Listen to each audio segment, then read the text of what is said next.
صلی اللہ علی محمد صلی اللہ علی محمد صلی اللہ علی محمد۔ بسم اللہ الرحمن الرحیم، نحمدہ ونصلی علی رسولہ الکریم، اما بعد۔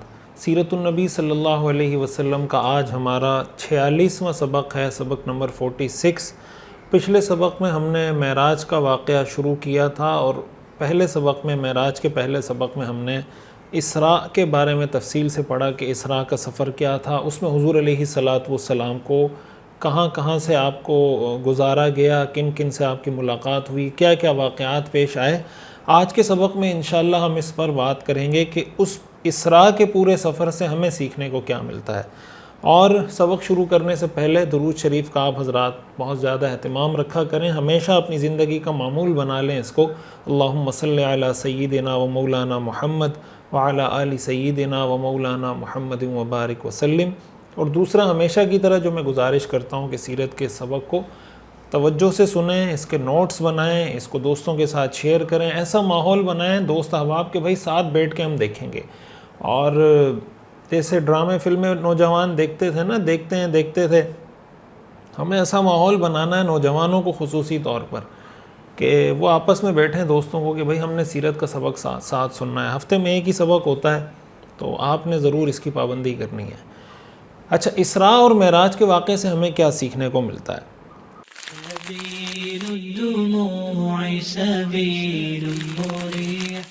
سب سے پہلا سبق جو ہمیں حاصل ہوتا ہے، جو ہمارے لیے بہت اہم ہے، کہ اس پورے واقعے سے ہمیں اللہ کے رسول اپنے آقا حضرت محمد صلی اللہ علیہ وسلم کی عظمت اور ان کے مقام اور مرتبے کا پتہ چلتا ہے۔ دیکھیں، دنیا میں جب کسی پر کوئی پریشانی آتی ہے نا، کسی کو والد تسلی دیتا ہے، کسی کو والدہ تسلی دیتی ہے، کسی کو بھائی، کسی کو دوست، کسی کو بہن، کسی کو بیوی، کسی کو شوہر، انسان ایک دوسرے کو تسلی دے رہے ہوتے ہیں۔ حضور علیہ السلام پر جب مشکل وقت آیا، حضور علیہ السلام جب غمگین ہوئے، جب پریشان ہوئے، تو آپ کو تسلی دینے کے لیے اللہ تعالیٰ نے آسمانوں پہ بلایا۔ آپ کو تسلی دینے کے لیے اللہ تعالیٰ نے فرشتوں کو بھیجا، اور پورے پروٹوکول میں براق سواری کا انتظام کیا، تیار سواری بھیجی گئی، وہاں سے بیت المقدس لے جایا گیا، انبیاء سے ملاقات کروائی گئی، انبیاء کی امامت آپ نے کی، پھر آسمانوں پہ تشریف لے گئے، جنت جہنم کا وزٹ آپ کو کروایا گیا، سدرۃ المنتہا پہ پہنچے، جو ساری تفصیلات انشاءاللہ آپ آگے بھی پڑھیں گے، تاکہ حضور علیہ السلام کی جو پریشانی ہے، جو غم ہے، وہ کافور ہو جائے۔ اس سے پتہ چلتا ہے کہ اللہ کی نظر میں ہمارے آقا حضرت محمد صلی اللہ علیہ وسلم کا کتنا مقام، کتنا مرتبہ اور کتنی عظمتوں والے ہیں ہمارے پیغمبر۔ اور اسی میں ہمارے لیے سبق ہے کہ یہ ہمارے لیے کتنی سعادت کی، فخر کی بات ہے کہ اللہ تعالیٰ نے ہمیں حضور علیہ السلام کا امتی بنایا، اس پیغمبر کا ہمیں امتی بنایا کہ جس پیغمبر کو تسلی دینے کے لیے اللہ تعالیٰ آسمانوں پہ بلاتے ہیں، ہمیں اللہ تعالیٰ نے اس نبی کا امتی بنایا۔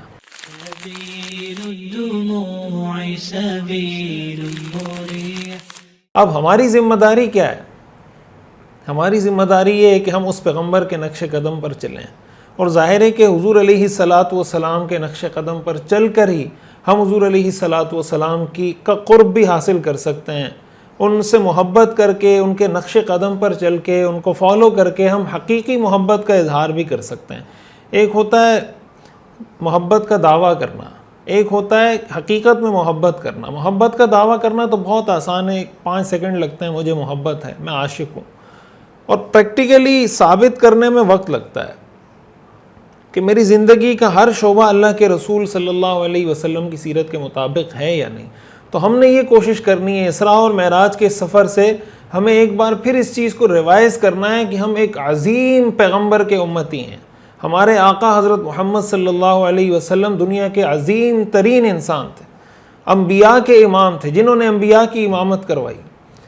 تو جب اتنا عظیم پیغمبر اللہ نے ہمیں دیا ہے، اور پھر ہم ان کی ناقدری کریں، ان کے نقش قدم پر نہ چلیں، ہم اپنا رول ماڈل کسی انگریز کو تو سمجھیں، کسی اداکار کو، کسی گلوکار کو، کسی ڈانسر کو، کسی ایکٹر کو تو ہم اپنا رول ماڈل سمجھیں، یا ہماری خواتین کسی ایکٹرسز ہیں ان کو تو اپنا رول ماڈل سمجھیں، جو گانا گانے والی ہیں ان کو تو اپنا رول ماڈل سمجھیں، جو ٹک ٹاکر ہیں ان کو تو اپنا رول ماڈل سمجھیں، اور اللہ کے رسول کو رول ماڈل نہ سمجھیں، تو یہ کتنی بڑی بدقسمتی کی بات ہے اور کتنی ناشکری کی بات ہے کہ اتنی بڑی عظیم نعمت ہمارے پاس ہو اور ہم پھر ادھر ادھر دیکھتے رہیں۔ اللہ تعالی ہمیں یہ سبق سمجھنے کی، اسراء اور معراج کا یہ سبق سمجھنے کی توفیق عطا فرمائے۔ سبيل الدموع سبيل مريح۔ اور اسی میں ہمارے لیے ایک سبق اور بھی ہے کہ بعض اوقات یہ ہوتا ہے کہ انسان جب کسی مشن پہ کام کر رہا ہوتا ہے، کوئی پازیٹیو پروجیکٹ لے کے چل رہا ہوتا ہے، وہ سوسائٹی میں کوئی چینج لانا چاہتا ہے اور ہر طرف سے اس کو مشکلات کا سامنا ہے، کبھی کوئی برا بلا کہہ رہا ہے، کبھی کوئی مشکلات کھڑی کر رہا ہے، کبھی کوئی تکلیف پہنچا رہا ہے، تو ایک وقت آتا ہے کہ انسان بعض اوقات ایگزاسٹ ہونے لگتا ہے، پریشان ہونے لگتا ہے۔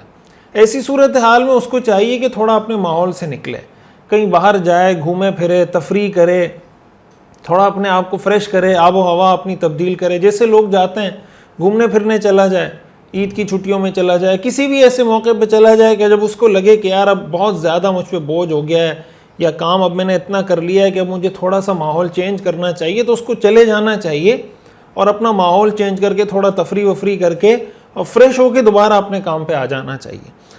یہ ہمیں سیرت کے بھی بہت سے واقعات سے یہ چیزیں سیکھنے کو ملتی ہیں، صحابہ کرام رضوان اللہ علیہم اجمعین کے اقوال سے بھی ہمیں یہ بات سیکھنے کو ملتی ہے۔ سبيل الدموع سبيل مريح۔ اور انسان کی نیچر اللہ تعالیٰ نے، بائی نیچر اللہ نے انسان کو ڈیزائن ہی ایسا کیا ہے کہ انسان ہر وقت ایک حالت میں نہیں رہتا، انسان کے جو حالات ہیں، کیفیات ہیں، جو فیلنگز ہیں، وہ تبدیل ہوتے رہتے ہیں۔ حدیث میں آتا ہے نا، صحیح مسلم کی حدیث ہے، حضرت حنظلہ رضی اللہ تعالیٰ عنہ فرماتے ہیں کہ ہم رسول اللہ صلی اللہ علیہ وسلم کے پاس تھے، تو آپ نے ہمیں واعظ فرمایا اور دوزخ کے بارے میں بتایا، جہنم کے عذاب کے بارے میں کہ جہنم میں یہ عذاب ہوگا، یہ عذاب ہوگا، یہ عذاب ہوگا۔ اب ظاہر ہے کہ جب حضور علیہ الصلوۃ والسلام کی مبارک زبان سے کوئی جہنم کی ہولناکی سن رہا ہوگا تو اس کی کیا کیفیات ہوں گی، اس کی کیا فیلنگز ہوں گی؟ تو وہ کہتے ہیں کہ یار اس وقت تو ہمیں ایسا عجیب ایک ڈر لگنے لگا اور ایک خوف جہنم کے بارے میں۔ حضرت حنظلہ کہتے ہیں پھر میں گھر چلا گیا، تو جب گھر گیا تو بچوں کے ساتھ ہنسی مذاق میں لگ گیا، بیوی کے ساتھ گپ شپ، دل لگی، دل پشوری میں لگ گیا، مصروف ہو گیا اس میں۔ کہتے ہیں تھوڑی دیر بعد باہر نکلا تو حضرت ابوبکر صدیق رضی اللہ تعالیٰ عنہ سے ملاقات ہوئی، میں نے ان کو یہ بات بتائی، اور بتانے کا مقصد یہ تھا کہ اللہ کے رسول کے پاس جب ہم تھے تو اس وقت تو میری کیفیت ایسی ہو رہی تھی بالکل جیسے جہنم ہمیں دکھ رہی ہو، نظر آ رہی ہو، اور جب میں گھر آیا تو بچوں کے ساتھ مصروف ہو گیا جیسے کوئی بات ہوئی نہ ہو۔ یعنی ان کو یہ کیفیت جو چینج ہوئی نا کہ حضور کی مجلس میں ان کی کیفیات کچھ تھی، گھر آئے تو بچوں کے ساتھ گپ شپ، ہنسی مذاق، کھیل کود، گھر والوں کے ساتھ گپ شپ۔ حضرت ابوبکر صدیق کو جب انہوں نے کہا تو حضرت ابوبکر صدیق نے فرمایا کہ یہ حال تو میرا بھی ہے، کہ حضور کی مجلس میں جو میرا حال تھا، گھر میں آ کے ہم ظاہر اپنے کام کاج میں مصروف ہو گئے۔ وہ اس چیز سے پریشان ہو رہے تھے کہ کہیں یہ اسلام کی تعلیمات کے منافی تو نہیں ہے کہ ہماری وہاں کیفیت کچھ ہے، یہاں کیفیت کچھ ہے۔ یہ کہتے ہیں اس بات کو حل کرنے کے لیے صحابہ کرام کا اس امت پر احسان ہے کہ ایک ایک مسئلے کا حل انہوں نے اللہ کے رسول صلی اللہ علیہ وسلم کے پاس جا کر اور خود اپنے آپ کو پیش کر کے اللہ کے رسول سے ان سوالوں کے جوابات لیے جو آج تک امت کی اور قیامت تک ہر انسان کی رہنمائی کے لیے کافی ہیں۔ یہ دونوں حضرات گئے حضور علیہ الصلوۃ والسلام کے پاس، اور حضرت حنظلہ کہنے لگے یا رسول اللہ نافق حنظلہ، اے اللہ کے رسول حنظلہ تو منافق ہو گیا۔ آپ نے فرمایا کیا ہوا بھائی؟ تو حضرت حنظلہ فرماتا ہے میں نے پوری بات بتائی کہ جب ہم آپ کے پاس تھے تو ہماری کیفیت کچھ تھی، گھر گئے تو کیفیت تبدیل ہو گئی۔ حضرت ابوبکر کہنے لگے یا رسول اللہ میرا بھی سیم یہی مسئلہ ہے، آپ کے پاس حالت کچھ تھی، وہاں حالت کچھ تھی۔ اس پر حضور علیہ الصلوۃ والسلام نے جو ارشاد فرمایا نا، یہ اصل وہ بات ہے جو میں بتانا چاہتا ہوں۔ ظاہر ہے یہ واقعہ بھی سیرت کا ہی واقعہ ہے جو ہمیں سیکھنے سمجھنے کی ضرورت ہے۔ آپ نے فرمایا یا حنظلہ ساعتن و ساعتن، حنظلہ یہ ایک گھڑی اور دوسری گھڑی کا معاملہ ہے، یعنی کبھی انسان کی کیفیت کچھ ہوتی ہے کسی لمحے، دوسرے لمحے کیفیت کچھ ہوتی ہے۔ ساعتن و ساعتن، ایک لمحے انسان کچھ سوچ رہا ہوتا ہے، دوسرے لمحے کچھ سوچ رہا ہوتا ہے۔ تو آپ نے فرمایا اس سے پریشان ہونے کی ضرورت نہیں ہے، یہ ٹینشن لینے کی ضرورت نہیں کہ یار مجلس میں جب ہم تھے، یا مثال کے طور پر آپ ابھی سیرت کا سبق سن رہے ہیں، تو آپ کی ایک کیفیات بن رہی ہیں، جذبات بن رہے ہیں، لیکن جب آپ سیرت کا سبق سن کے فارغ ہو جائیں گے، گھر والوں کے ساتھ بیٹھیں گے، ظاہر ہے یہ کیفیات تھوڑی ہوں گی. وہ بھی تو شریعت کا حکم ہے کہ اس وقت گھر والوں کے ساتھ کیسے رہنا ہے، بچوں کے ساتھ کیسے رہنا ہے، وہ کیفیت بنانا وہ بھی شریعت کا حکم ہے.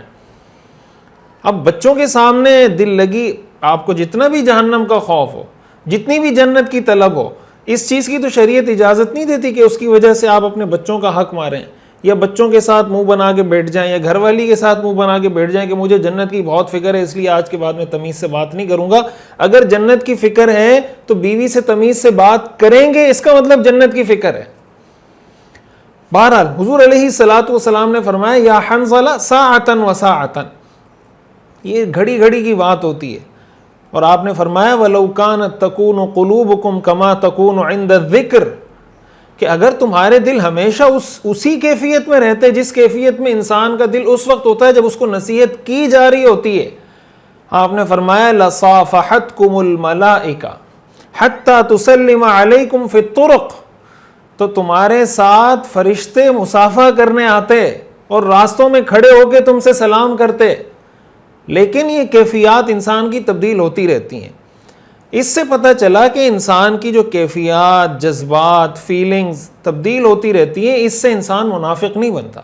یہ ہر انسان کے ساتھ بائی نیچر اللہ تعالیٰ نے انسان کو ڈیزائن اس طریقے سے کیا ہے، اور اگر یہ کیفیات ایک طریقے سے رہیں تو ظاہر ہے کہ انسان کے لیے ایسی صورت میں سروائیو کرنا مشکل ہو جاتا ہے. بہرحال جو بات میں عرض کرنا چاہ رہا تھا وہ یہ کہ اللہ تعالیٰ نے اپنے پیغمبر صلی اللہ علیہ وسلم کو یہ سفر کروایا، معراج کا سفر کروایا. مقصد یہ تھا کہ حضور علیہ الصلوۃ والسلام کا تھوڑا ماحول چینج ہو جائے، جس کو ہم کہتے ہیں نا آب و ہوا تبدیل ہو جائے، تھوڑا فریش ہو جائے آدمی. اور حضور علیہ الصلوۃ والسلام اس سفر پہ تشریف لے گئے. جب واپس آئے آپ ایک دم سے گویا دوبارہ ایک نئی تازگی آپ کو ملی، اور آپ نے پھر اپنے مشن کے ساتھ آپ جڑ گئے اور آپ نے اپنے مشن کو آگے بڑھانا شروع کر دیا.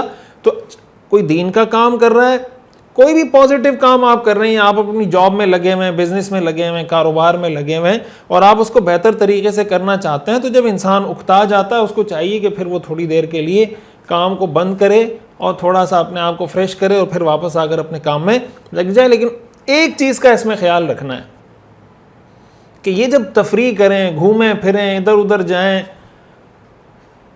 کوئی ایسا کام نہ کریں جس سے اللہ ناراض ہو. دیکھیں تفریح کا حکم تو میں نے آپ کو بتایا، ہمیں سیرت سے سیکھنے سمجھنے کو ملتا ہے کہ جائیں آپ تفریح کریں. لیکن اس تفریح میں اگر کوئی ایسا مثلا لڑکے لڑکیاں مکس جا رہے ہیں، جیسے ہماری یونیورسٹی میں بعض اوقات ہوتا ہے کہ کوئی ٹور پہ جا رہا ہے، یونیورسٹی ٹور پہ جا رہے ہیں، اب لڑکے بھی جا رہے ہیں، لڑکیاں بھی جا رہی ہیں. اب ظاہر ہے کہ لڑکے لڑکیوں کا اس طرح ایک ساتھ ٹور پہ جانا، تفریح کے لیے جانا، یہ کوئی مذاق تو نہیں ہے. شریعت تو اس کی ہرگز اجازت نہیں دیتی. آپ نے جانا ہے، آپ یونیورسٹی اسٹوڈنٹس ہیں، اپنے 4 5 6 جتنے آپ کے دوست ہیں، آپ ان کو کہیں یار آپ ایک کار میں جانا چاہتے ہیں، آپ ہائی ایس بک کروانا چاہتے ہیں، آپ بس میں جانا چاہتے ہیں، آپ بائی ایئر جانا چاہتے ہیں، کسی بھی طرح آپ جانا چاہتے ہیں. لیکن نامحرم لڑکے لڑکیاں آپس میں جا رہے ہیں، گرل فرینڈ بوائے فرینڈ آپس میں بیٹھ کے اور گھومنے پھرنے جا رہے ہیں.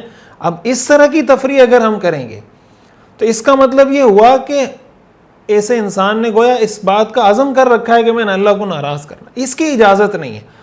تفریح گھومیں پھریں سب جیسے میں نے بتایا، لیکن شریعت کی حدود کے اندر رہیں اور واپس آئیں. پھر جب واپس آ جائیں پھر اپنے کام پہ فوکس ہو کے رہیں. تو یہ اس سیرت کے اس واقعے میں یہ بھی ایک اہم درس ہے جو ہمیں سیکھنے کو ملتا ہے. ایک اور اہم سبق جو ہمیں اس واقعے سے سیکھنے کو ملتا ہے، پچھلے سبق میں ہم نے یہ بات پڑھی تھی کہ حضور علیہ الصلوۃ والسلام نے جب معراج کا واقعہ صحابہ کو سنایا تو آپ نے بتایا کہ وہی نازل ہونے سے پہلے میں نے ایک خواب دیکھا تھا اور کچھ لوگ آئے، 3 لوگ آئے اور انہوں نے پوچھا کہ بھائی وہ کون ہے جس کے لے جانے کا ہمیں حکم دیا گیا. انہوں نے کہا درمیان والا ہی سب سے بہتر ہے. تو انہوں نے کہا ٹھیک ہے. تو اس کا مطلب یہ ہوا کہ حضور علیہ الصلوۃ والسلام کو معراج کا یہ سفر کروانے کی تیاری حضور علیہ الصلوۃ والسلام پر وحی نازل ہونے سے پہلے شروع کر دی گئی تھی. یعنی ابھی آپ کی بعثت نہیں ہوئی، لیکن فرشتوں کو اللہ کی طرف سے یہ اسائنمنٹ دے دی گئی تھی کہ بھائی تم نے اتنے سالوں بعد جا کر اس شخصیت کو فلاں فلاں مقامات کی سیر کروانی ہے، وزٹ کروانا ہے، ان کو سفر پہ لے کے جانا ہے. اور اس ساری چیزوں کی تفصیلات حضور علیہ الصلوۃ والسلام کو نہیں بتائی گئی.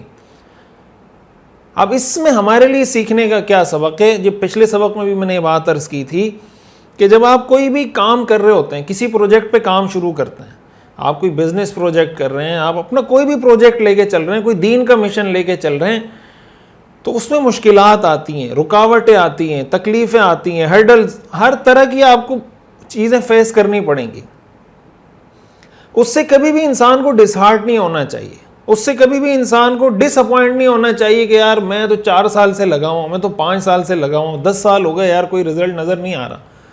اللہ تعالیٰ نے آپ کے اس مشن کی کامیابی کی اسائنمنٹ فرشتوں کو دے رکھی ہوتی ہے کہ بھائی 12ویں سال میں فلاں مہینے فلاں تاریخ فلاں رات کو جا کے اس کی کامیابی کا سوئچ آن کر دینا. اللہ تعالیٰ نے اسائنمنٹ دے رکھی ہوتی ہے، لیکن اللہ تعالیٰ انسان کو تو نہیں بتائیں گے. اگر انسان کو بتا دیا تو اس دنیا میں امتحان کس چیز کا؟ پھر یہ دنیا جنت تو نہیں ہے، یہ دنیا تو امتحان کی جگہ ہے. قرآن کریم میں آتا ہے نا کہ تبارک الذی، کہ اللہ تعالیٰ نے انسانوں کو پیدا کیا لیبلوکم ایکم احسن عملا، تاکہ تمہارا امتحان لے کہ تم میں سے کون بہتر عمل کرتا ہے. وَلَنَبْلُوَنَّكُمْ بِشَيْءٍ مِّنَ الْخَوْفِ وَالْجُوعِ وَنَقْصٍ مِّنَ الْأَمْوَالِ وَالْأَنفُسِ وَالثَّمَرَاتِ. اللہ تعالیٰ فرماتے ہیں ہم تمہیں ہر طریقے سے آزمائیں گے، خوف، بھوک، جان کا نقصان، مال کا نقصان. آگے اللہ نے فرمایا وَبَشِّرِ الصَّابِرِينَ، صبر کرنے والوں کو خوشخبری سناتے ہیں. صبر کرنے والوں کو اللہ کامیابی عطا کرتا ہے. الَّذِينَ إِذَا أَصَابَتْهُمْ مُصِيبَةٌ قَالُوا إِنَّا لِلَّهِ وَإِنَّا إِلَيْهِ رَاجِعُونَ، کہ جب ان کو کوئی تکلیف پہنچتی ہے تو کہتے ہیں ہم بھی اللہ کے ہیں اور اللہ ہی کی طرف ہم نے جانا ہے. اولئک علیہم صلوات من ربہم ورحمہ، اللہ فرماتے ہیں یہ وہ لوگ ہیں جن پر اللہ کی خصوصی رحمتیں نازل ہوتی ہیں. واولئک هم المہتدون، یہی لوگ ہدایت یافتہ ہیں. تو اس لیے کسی بھی مشکل سے، پریشانی سے، تکلیف سے آپ کوئی بھی کام کر رہے ہیں، آپ کو اپنی میرٹل لائف میں مشکلات کا سامنا ہے، آپ کو اپنی بزنس میں مشکلات کا سامنا ہے، اپنی جاب میں مشکلات کا سامنا ہے، گھریلو زندگی میں کوئی بھی مشکل آپ کو پیش آ رہی ہے، آپ کوئی دین کا کام لے کے چل رہے ہیں، اس میں آپ کو رکاوٹیں آ رہی ہیں، ایک خاتون ہے پردہ کرنا چاہ رہی ہیں، گھر کی طرف سے رکاوٹیں آ رہی ہیں، ایک بچہ ہے جو دین پہ چلنا چاہ رہا ہے، گھر کی طرف سے رکاوٹیں آ رہی ہیں، ایک شخص ہے جو مسلمان ہونا چاہتا ہے، خاندان اس کو ایکسیپٹ نہیں کر رہا، کوئی بھی مشکلات پیش آ رہی ہیں تو پریشان اس سے نہیں ہونا، اپنے مشن پہ فوکس ہو کر چلتے چلے جانا ہے. اور یہ ذہن میں رکھنا ہے کہ اللہ تعالیٰ نے میری کامیابی کی اسائنمنٹ بھی فرشتوں کو دے رکھی ہے. جس طرح کی اسائنمنٹ اللہ تعالیٰ نے حضور علیہ الصلاۃ والسلام کے بارے میں وحی کے نزول کا سلسلہ شروع ہونے سے پہلے فرشتوں کو اسائنمنٹ دے دی تھی کہ فلاں سال ان کو بیت المقدس لے کے جانا ہے، پھر معراج کے سفر پہ لے کے آنا ہے، اس طرح میری اسائنمنٹ بھی فرشتوں کو دے دی گئی.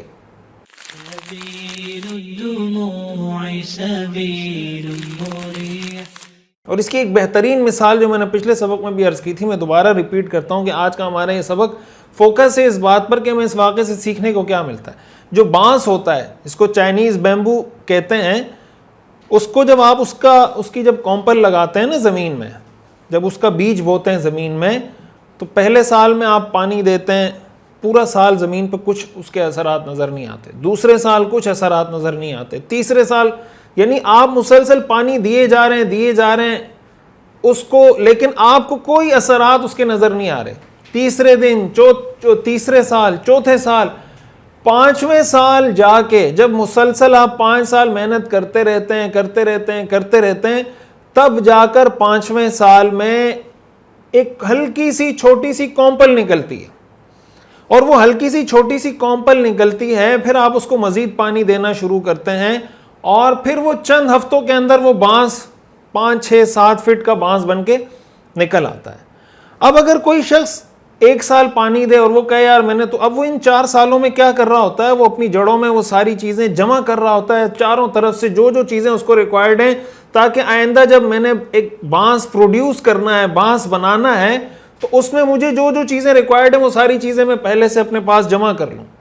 اب اگر ایک آدمی 1 سال پانی دے، اب گویا دیکھیں جب اس آدمی نے بیج بویا نا، تو اللہ تعالیٰ نے فرشتوں کو اسائنمنٹ دے دی کہ بھائی اس نے یہ بیج بویا ہے، 5ویں سال میں جا کے فلاں مہینے کی، فلاں ہفتے کی، فلاں تاریخ، اتنے بج کر اتنے منٹ پر یہ بیج زمین سے اگا دینا. اب اگر وہ شخص مایوس ہو جاتا ہے اور مایوسی دوسرے تیسرے چوتھے سال میں آ کے وہ مایوس ہو جاتا ہے کہ یار میں تو 4 سال سے پانی بھی دے رہا ہوں، کھاد بھی ڈال رہا ہوں، کوشش بھی کر رہا ہوں، لیکن کوئی رزلٹ نظر نہیں آ رہا، حالانکہ اللہ تعالیٰ نے یہ فیصلہ کر رکھا ہے کہ 5ویں سال فلاں مہینے فلاں ہفتے فلاں تاریخ کو اتنے بج کر اتنے منٹ پر اس کو اس کا پھل مل جائے گا، تو اگر وہ مایوس ہو جاتا ہے تو ظاہر ہے کہ اگر وہ پہلے سال مایوس ہو گیا، دوسرے سال مایوس ہوا، تیسرے سال مایوس ہوا، چوتھے سال مایوس ہوا، ظاہر ہے کہ اس کو اس کا رزلٹ نہیں ملے گا۔ تو اس میں ہمارے لیے سیکھنے کا یہ بہت اہم سبق ہے کہ آپ جو بھی کام دنیا میں کر رہے ہیں تو اس کے لیے اپنی سٹرگل کریں۔ ہاں، یہ دیکھنا ضروری ہے کہ آپ کی ڈائریکشن ٹھیک ہے، آپ کا طریقہ کار ٹھیک ہے، آپ جس طریقے سے کام کر رہے ہیں کیا آج کے دور میں اس کام کو کرنے کا یہی طریقہ ہے، یا آپ 1965 کا کوئی طریقہ لے کر آج کے دور میں اپلائی کرنا چاہ رہے ہیں۔ آج جب اولاد کی تربیت کی جا رہی ہوتی ہے نا، تو بہت سی دفعہ والدین کہتے ہیں کہ ہمارے دور میں تو یہ ہوتا تھا، ہمارے جو دادا دادی ہیں وہ کہتے ہیں ہمارے دور میں تو ایسا ہوتا تھا۔ بھئی دادا دادی کا دور الگ تھا، ہمارے والدین کا دور الگ ہے، ہمارے بچوں کا دور الگ ہے۔ آپ دیکھیں آج کے دور میں اولاد کی تربیت کیسے ہونی چاہیے۔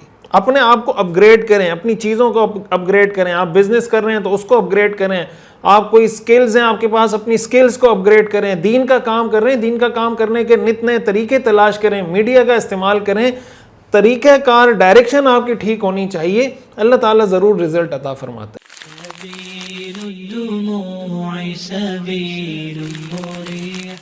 اچھا، اسی اسراء کے واقعے میں ہم نے یہ بات بھی پڑھی کہ حضور علیہ الصلوۃ والسلام کا معراج کے سفر اور اسراء کے سفر سے پہلے بھی شق صدر ہوا، سینہ چاک کیا گیا۔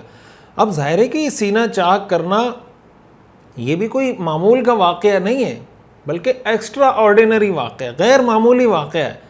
اس میں بھی ہمارے لیے یہ سبق ہے کہ جب آپ کوئی ایکسٹرا آرڈینری اچیومنٹ حاصل کرنا چاہتے ہیں، کوئی غیر معمولی اہداف آپ حاصل کرنا چاہتے ہیں، تو اس کے لیے آپ کو غیر معمولی اور ایکسٹرا آرڈینری امتحانات سے بھی گزرنا ہوتا ہے۔ اس لیے جو بڑا کام کرنے والے لوگ ہوتے ہیں، بڑا ویژن رکھنے والے لوگ ہوتے ہیں، ان کا ظرف، ان کا دل بھی بہت بڑا ہوتا ہے، اور جو چھوٹی ذہنیت کے لوگ ہوتے ہیں، چھوٹا دل رکھتے ہیں، چھوٹا ظرف رکھتے ہیں، وہ دنیا میں کوئی بڑا کام نہیں کر سکتے۔ آپ کا اگر ایک بہت براڈ ویژن ہے، ایک بہت وائڈر رینج میں آپ کام کرنا چاہتے ہیں، ایک بڑے ویژن کو دنیا میں ایک پازیٹیو چینج لانا چاہتے ہیں، آپ اگر بزنس کر رہے ہیں تو بزنس میں آپ کا ایک ویژن ہے کہ بھائی میں کوئی ایسا برانڈ بناؤں جو پورے مسلمانوں کی ایک نشانی ہو، علامت ہو، اس کے لیے آپ کو اپنا دل بھی بڑا رکھنا پڑے گا۔ اس کے لیے آپ پہ تکلیفیں زیادہ آئیں گی۔ اس آدمی پہ جس کا ٹوٹل گول، مثال کے طور پر جس کا ٹوٹل ہدف یہ ہے کہ مثال کے طور پر میں نے سال میں 1 لاکھ روپے کمانے ہیں، اور ایک وہ آدمی ہے جس کا یہ ہدف ہے کہ میں نے سال میں 1 ارب روپے کمانے ہیں، تو 1 لاکھ کمانے والے وہ جو ویژن ہے اس کی مشکلات کم ہوں گی، 1 ارب کا گول رکھنے والے اس کی مشکلات زیادہ ہوں گی۔ یہی معاملہ دینی چیزوں کا ہے۔ آپ جب دین کا کوئی بڑا کام کرنا چاہتے ہیں، مشکلات بھی اسی حساب سے آتی ہیں۔ یہی وجہ ہے کہ حدیث میں رسول اللہ صلی اللہ علیہ وسلم نے فرمایا اشد الناس بلاء الانبیاء ثم الامثل فالامثل، کہ سب سے زیادہ تکلیفیں انبیاء پر آتی ہیں، اور پھر جو جتنا نبی کے قریب ہوتا ہے اتنا اس پہ تکلیفیں زیادہ آتی ہیں، جو جتنا دور ہوتا چلا جاتا ہے دین کے معاملے میں اس پہ تکلیفیں اتنی ہی کم آتی ہیں۔ وہ فارسی میں ایک شعر ہے نا کہ چمی گویم مسلمانم بلرزم کہ دانم مشکلات لا الہ، کہ جب میں کہتا ہوں کہ میں مسلمان ہوں تو میں لرز جاتا ہوں، اس لیے کہ مجھے لا الہ کی مشکلات کا پتہ ہے۔ یہ شہادت گاہ الفت میں قدم رکھنا ہے، لوگ آسان سمجھتے ہیں مسلمان ہونا، اس لیے ان چیزوں سے کبھی بھی مایوس اور پریشان نہیں ہونا۔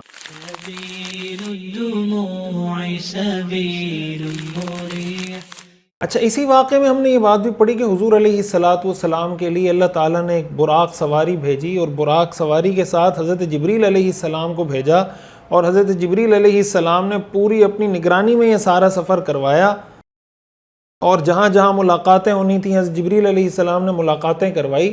اس سے ہمیں حضور علیہ الصلوۃ والسلام کی مزید عظمت کا پتہ چلتا ہے کہ یہ نہیں کہ اللہ تعالیٰ نے بس آرڈر دیا اور حضور علیہ الصلوۃ والسلام کو کسی بھی ذریعے سے اٹھا کر لے جایا گیا، نہیں، بلکہ پورے پروٹوکول کے ساتھ، پوری شان کے ساتھ، پورے وقار کے ساتھ، پوری ڈگنیٹی کے ساتھ۔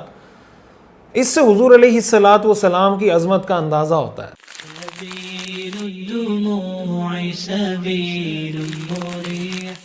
اور دوسری بات جو اس میں ہمارے لیے سیکھنے کی ہے وہ یہ کہ آپ جب کسی شخصیت کو بلاتے ہیں اپنے پاس، دعوت دیتے ہیں، اسپیشلی دینی لحاظ سے اگر کسی شخص کی کوئی اہمیت ہے تو جتنی اس شخص کی اہمیت ہے اسی حساب سے آپ اس کے لیے سواری کا، ساری چیزوں کا انتظام بھی کرنا چاہیے۔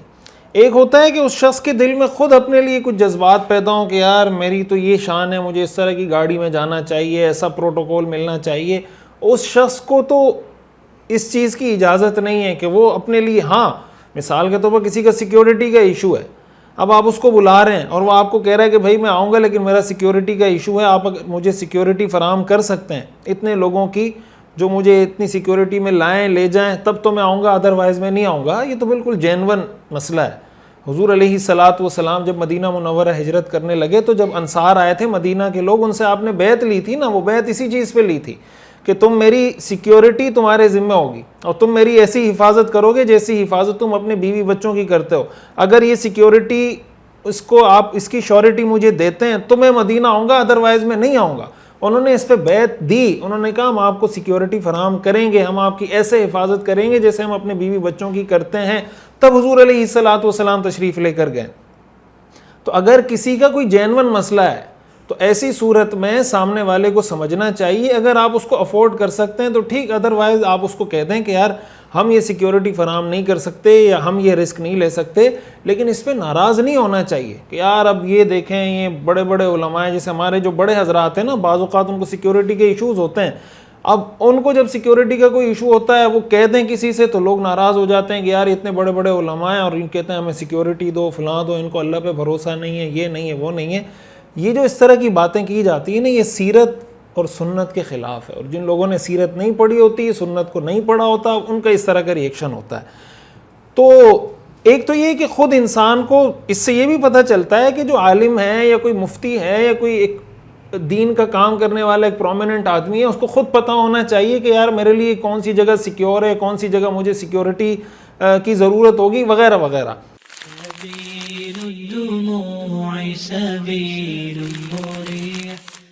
لیکن اس میں جو اہم بات جو میں سمجھانا چاہ رہا ہوں، جو اس واقعے سے میں سیکھنے سمجھنے کو ملتی ہے کہ جو سامنے والا ہے، جو ہوسٹ ہے، جو میزبان ہے، اس کو خود دیکھنا چاہیے کہ میں جب کسی ایسے شخص کو بلا رہا ہوں تو مجھے اس کے لیے اچھی سواری کا انتظام اپنی استطاعت کے مطابق جو وہ کر سکتا ہے، اچھی سواری کا انتظام بھی کرے، اور جس حد تک وہ جتنی جس کی شخصیت بڑی سے بڑی ہوتی جائے اتنا اس کے لیے اہتمام، انتظام، مینجمنٹ بہتر سے بہتر کرنا چاہیے۔ ہمارے یہاں بعض اوقات یہ ہوتا ہے کہ بہت بڑی بڑی شخصیات کو لوگ بلا لیتے ہیں، بیانات میں، جلسوں میں، پروگراموں میں بڑے بڑے حضرات کو بلا لیتے ہیں، اکابرین کو بلا لیتے ہیں، لیکن نہ ان کے پاس کوئی سیکیورٹی کا انتظام ہوتا ہے، نہ ان کے پاس کوئی گاڑی کا انتظام ہوتا ہے، نہ ان کے پاس کسی صحیح جگہ ان کو بٹھانے کا انتظام ہوتا ہے۔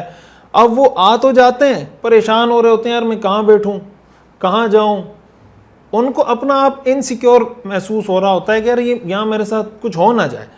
تو یہ جو بھی اس طرح کے لوگ، یہ ظاہر ہے یہ مسئلے مسائل عام طور سے ان لوگوں کے ہوتے ہیں جو دینی کوئی ایون کی چیز ہم نے بعض اوقات یونیورسٹیز کے اندر بھی دیکھی۔ یونیورسٹیز کے جو اسٹوڈنٹس ہوتے ہیں، ظاہر ہے وہ وہاں جو اسلامک سوسائٹیز کام کر رہی ہوتی ہیں، وہ مختلف اسکالرس کو بلا رہی ہوتی ہیں، مختلف پرومیننٹ لوگوں کو بلا رہی ہوتی ہیں، اور ظاہر ہے کہ یونیورسٹی کے جو اسٹوڈنٹس ہوتے ہیں وہ ان سے توقعات لوگوں کی زیادہ ہوتی ہیں کہ یار یہ میچور ہوں گے، چیزوں کو سمجھتے ہوں گے، چیزوں کو اچھے طریقے سے مینیج کریں گے۔ لیکن بعض اوقات یہ بھی ہوا کہ وہاں کوئی حضرات گئے، بڑے حضرات گئے، علماء گئے، تو اس طریقے سے وہ اس کو مینیج نہ کر سکے، جس کی وجہ سے ان لوگوں کو پریشانی ہوئی۔ حضور علیہ الصلاۃ والسلام کے لیے براق کی سواری، میں نے آپ کو حدیث بتائی تھی کہ اس پہ لگام بھی لگی ہوئی تھی، زین بھی کسی ہوئی تھی، پوری طرح تیار تھا، حضرت جبریل لے کے کھڑے تھے کہ آپ سوار ہو جائیں۔ اس کا مطلب یہ ہمارے لیے سیکھنے کی چیز ہے کہ آپ بھی جب اس طرح کا کوئی کام کرنے جائیں، کسی عالم دین کو، کسی بڑی شخصیت کو، کسی مفتی کو، کوشش کریں اپنی حیثیت کے مطابق جتنا بہتر سے بہتر اس کے لیے مینجمنٹ کر سکیں، جتنا بہتر سے بہتر انتظام کر سکیں، وہ ہمیں ضرور کرنا چاہیے۔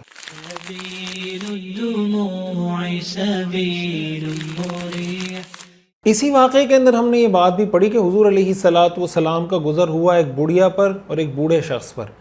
حضرت جبریل نے فرمایا کہ آپ اس بڑھیا کو بھی اگنور کریں، آگے چلے آپ نے فرمایا اس بوڑھے کو بھی اگنور کریں۔ بعد میں حضور علیہ الصلاۃ والسلام کو بتایا گیا کہ وہ جو بڑھیا عورت تھی وہ دنیا تھی، اور اب دنیا کی اتنی ہی عمر رہ گئی ہے جتنی اس بڑھیا کی عمر ہے۔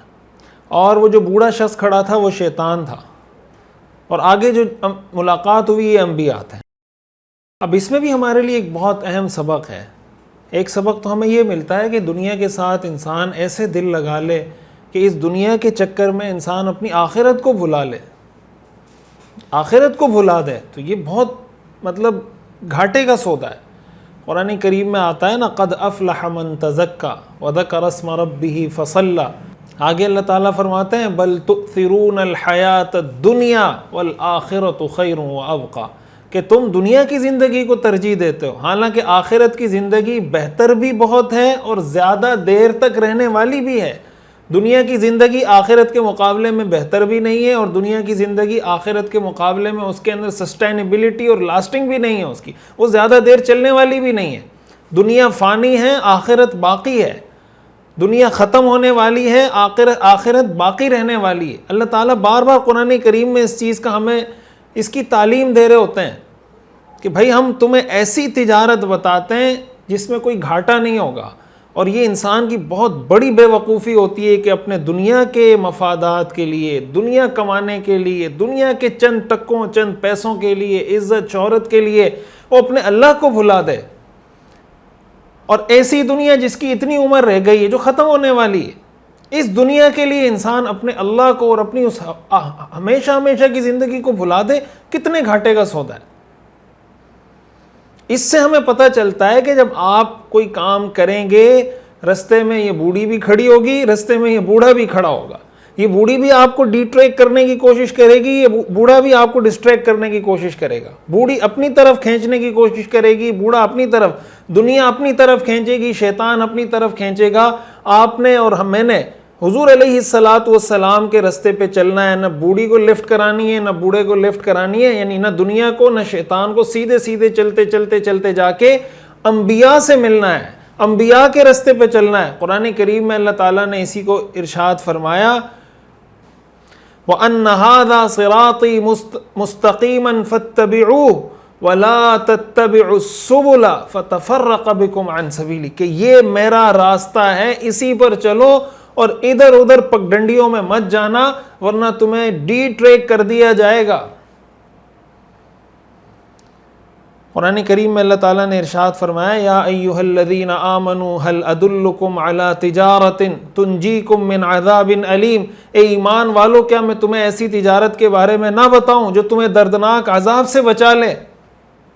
تؤمنون باللہ وتجاہدون، کہ تم اللہ پر ایمان لاؤ، تم اللہ کے راستے میں جہاد کرو۔ قرآن کریم میں اللہ تعالیٰ نے ارشاد فرمایا یا ایھا الذین آمنوا هل ادلکم علی تجارۃ تنجیکم من عذاب علیم، اے ایمان والوں میں تمہیں ایسی تجارت کے بارے میں نہ بتاؤں جو تمہیں دردناک عذاب سے نجات دے دے۔ تؤمنون باللہ، اللہ پر ایمان لاؤ، ورسولہ، اللہ کے رسول پر ایمان لاؤ، وتجاہدون فی سبیل اللہ باموالکم وانفسکم، اور اپنے مال اور اپنی جانوں سے اللہ کے راستے میں جہاد کرو۔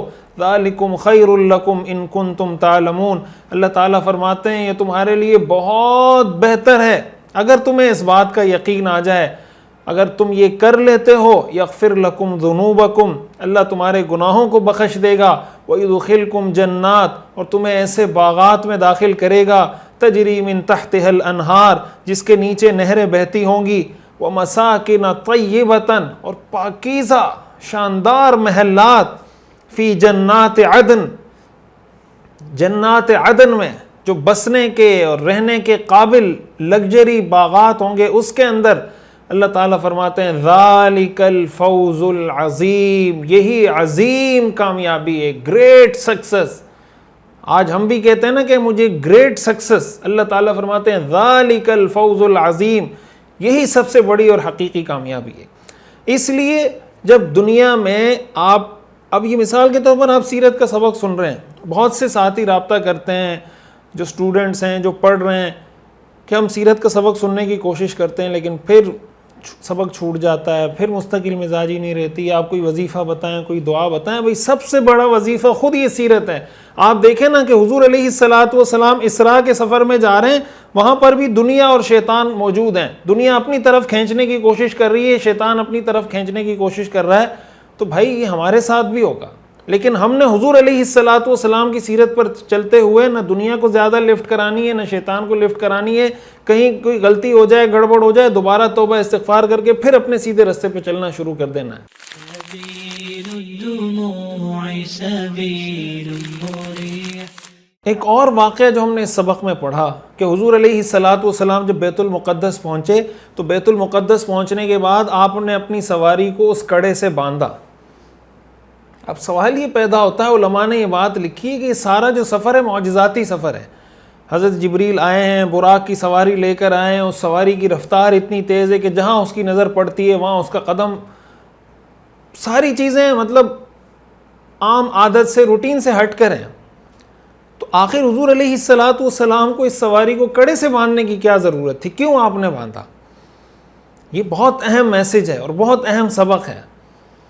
اور آج ہماری بہت بڑی غلط فہمی ہے اور غلطی ہے جس کی وجہ سے ہم بہت سے مسائل کا شکار ہیں. وہ کیا ہے کہ دیکھیں حضور علیہ الصلاۃ والسلام اس معجزاتی سفر کے اندر جو سارا ایک میریکل ہے, اس معجزاتی سفر میں بھی جہاں حضور علیہ الصلاۃ والسلام کا اختیار تھا, حضور علیہ الصلاۃ والسلام نے وہاں اسباب اختیار کیے اور اسباب کے درجے میں اپنی سواری کو باندھا اور پھر اللہ پہ توکل کر لیا. اس معجزاتی سفر کے اندر بھی یہ نہیں کہ چونکہ ابھی تو ہمارا بہت ہائی فائی سفر ہو رہا ہے, معجزاتی سفر ہے, اب سواری کو باندھنے کی ضرورت نہیں. اور بھی نہ جانے کیا کیا حکمتیں ہوں گی, لیکن ایک حکمت جو ہر انسان کو سمجھ میں آتی ہے جو علماء نے لکھی ہے کہ حضور علیہ الصلاۃ والسلام نے امت کو یہ تعلیم دی کہ بھائی تم جتنے بلند مرتبے پر بھی پہنچ جاؤ, تم جتنے بھی بڑے بن جاؤ, تم کمپنی کے ڈائریکٹر بن جاؤ, تم بزرگی کے بہت اعلیٰ معیار پہ پہنچ جاؤ, ولی اللہ بن جاؤ, کچھ بھی بن جاؤ, لیکن اسباب کو ترک کرنے کی اجازت کسی کو نہیں ہے. حضرت انس رضی اللہ تعالیٰ عنہ فرماتے ہیں کہ ایک شخص حضور علیہ الصلاۃ والسلام کے پاس آئے اور کہنے لگے کہ میں اپنی سواری کو باندھوں پھر توکل کروں یا سواری کو کھلا چھوڑ دوں اور توکل کروں؟ حضور علیہ الصلاۃ والسلام نے فرمایا اعقلھا وتوکل, پہلے سواری کو باندھو اور پھر توکل کرو. یعنی پہلے اسباب جو ڈیو آپ کے اوپر جو اسباب ہیں اس کو اختیار کرو, پھر اللہ پہ توکل کرو. سبيل الدموع سبيل مريح.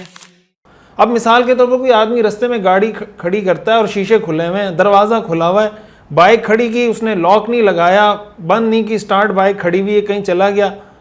اب وہ یہ کہتا ہے کہ میں چونکہ نماز پڑھنے کے لیے جا رہا ہوں اس لیے میری گاڑی سے کوئی چیز چوری نہیں ہوگی, یا میں چونکہ زکوٰۃ ادا کرتا ہوں بر وقت اس لیے میری گاڑی سے کوئی چیز چوری نہیں ہوگی. بھائی آپ زکوٰۃ بر وقت ادا کرتے ہیں اچھی بات ہے, لیکن جب آپ نماز پڑھنے کے لیے جائیں گے, کہیں بھی جائیں گے, گاڑی کھڑی کریں گے تو گاڑی کو لاک لگانا پڑے گا. اگر آپ گاڑی کو لاک نہیں لگائیں گے اور آپ اس کے لیے یہ مذہبی کارڈ استعمال کر رہے ہیں کہ میں توکل کر رہا ہوں, شریعت میں اس توکل کی کوئی اجازت نہیں ہے اور یہ شریعت کا تصور ہی نہیں ہے توکل کا. شریعت اس توکل کی اجازت نہیں دیتی. اسباب کو چھوڑ دینا یہ تو عقل کے بھی خلاف ہے, دین کے بھی خلاف ہے, عقل کے بھی خلاف ہے. رسول اللہ صلی اللہ علیہ وسلم نے ارشاد فرمایا لو انکم تتوکلون علی اللہ حق توکلہ لرزقکم کما یرزق الطیر تغدو خماسا وتروح بطانا. حضور نے فرمایا اگر تم اللہ پر ایسا توکل کرو جیسا توکل کرنے کا حق ہے تو وہ تمہیں ایسے رزق دے گا جیسے وہ پرندوں کو دیتا ہے.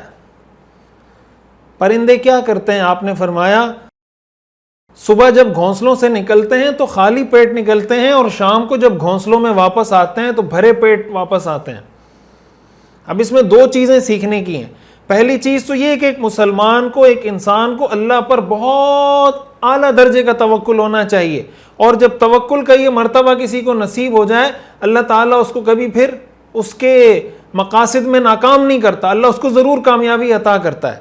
دوسرا سبق کہ یہ جو پرندے ہیں یہ گھونسلوں میں بیٹھے نہیں رہتے کہ ہمیں اللہ پہ توکل ہے لہٰذا گھونسلوں میں بیٹھے رہیں گے, کوئی آئے گا ہمارے منہ میں دانہ ڈال کے چلا جائے گا اور ہم جیتے رہیں گے, بلکہ یہ خالی پیٹ ہوتے ہیں لیکن گھونسلوں سے نکلتے ہیں, سارا دن سفر کرتے ہیں, گھومتے ہیں, ادھر ادھر جاتے ہیں, اپنے لیے دانہ تلاش کرتے ہیں, شام کو جب آتے ہیں اپنے اسباب اختیار کرنے کے بعد شام کو جب گھونسلوں میں واپس آتے ہیں تو بھرے پیٹ واپس آتے ہیں.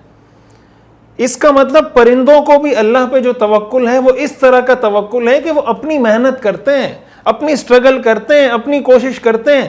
یہ نہیں کہ میں کوئی، چونکہ میری نیت بہت اچھی ہے، میں چونکہ پازیٹیو کام کر رہا ہوں، میں دین کا کام کر رہا ہوں، میرے تو مقاصد بہت اچھے ہیں، اس لیے مجھے اسباب اختیار کرنے کی ضرورت نہیں. بھائی اللہ کے رسول معراج کی رات میں سواری کو کڑے سے باندھ رہے ہیں، جب سارے فرشتے آپ کے پروٹوکول میں کھڑے ہوئے ہیں، تو مجھے اور آپ کو اسباب اختیار کرنے کی کتنی ضرورت ہوگی. اور اسباب اختیار کرنے کے بعد اللہ پر اگر کوئی توکل کرتا ہے اور نتیجے کو اللہ پہ چھوڑتا ہے، توکل کا شریعت میں مفہوم یہ ہے کہ اسباب پورے اختیار کریں اور نتیجہ اور نظر اللہ کی ذات پر ہو کہ اللہ تعالیٰ اس اسباب میں اثر ڈالے گا تو یہ اثر پیدا ہوگا. یہ اگر کسی کو حاصل ہو جاتی ہے نا یہ کیفیت، یہ یقین، پھر اس کو ٹینشن نہیں ہوتی. فرق یہ ہوتا ہے جس آدمی کو توکل ہوتا ہے، جس کو توکل نہیں ہوتا. قرآن کریم میں اللہ نے فرمایا وَمَن يَتَوَكَّلْ عَلَى اللَّهِ فَهُوَ حَسْبُهُ، جو اللہ پر توکل کرتا ہے اللہ اس کے لیے کافی ہے. جس آدمی میں اللہ پہ توکل نہیں ہوتا وہ اسباب اختیار کرتا ہے، جب اسباب اختیار کرنے کے بعد اس کو رزلٹ نہیں ملتا وہ ڈپریشن میں جاتا ہے، وہ سٹریس میں جاتا ہے، وہ ٹینشن میں جاتا ہے، وہ خودکشی کی طرف جاتا ہے، وہ ناشکری کی طرف جاتا ہے، وہ اس کی زندگی مشکل ہوتی چلی جاتی ہے. اور جس آدمی کو اللہ پہ توکل ہوتا ہے اگر اس کو اسباب اختیار کرنے کے بعد رزلٹ مل جائے تو اللہ کا شکر ادا کرتا ہے کہ اللہ آپ کا شکر کہ آپ نے یہ کام کیا. اور اگر اس کو اپنے سٹرگل میں بظاہر کامیابی حاصل نہیں ہوتی تو وہ مایوس نہیں ہوتا، وہ ڈس ہارٹ اس سینس میں نہیں ہوتا کہ خودکشی کی طرف چلا جائے، کہ وہ زندگی سے ہی مایوس ہو جائے، ایسا نہیں ہوتا. وہ اللہ پہ بھروسہ کرتا ہے کہ بھئی اسی میں خیر ہوگی، اگر اللہ تعالیٰ نے اس میں وہ نتیجہ نہیں ڈالا جو مجھے ریکوائرڈ تھا، جو میں چاہتا تھا، اسی میں اللہ کی طرف سے کوئی خیر ہوگی. اس لیے وہ اس طرح ٹینشن اور مایوسی میں نہیں جاتا جس طرح وہ شخص جاتا ہے جس کو اللہ پہ بھروسہ نہیں ہوتا. یہ توکل کا بہت بڑا بینیفٹ ہے.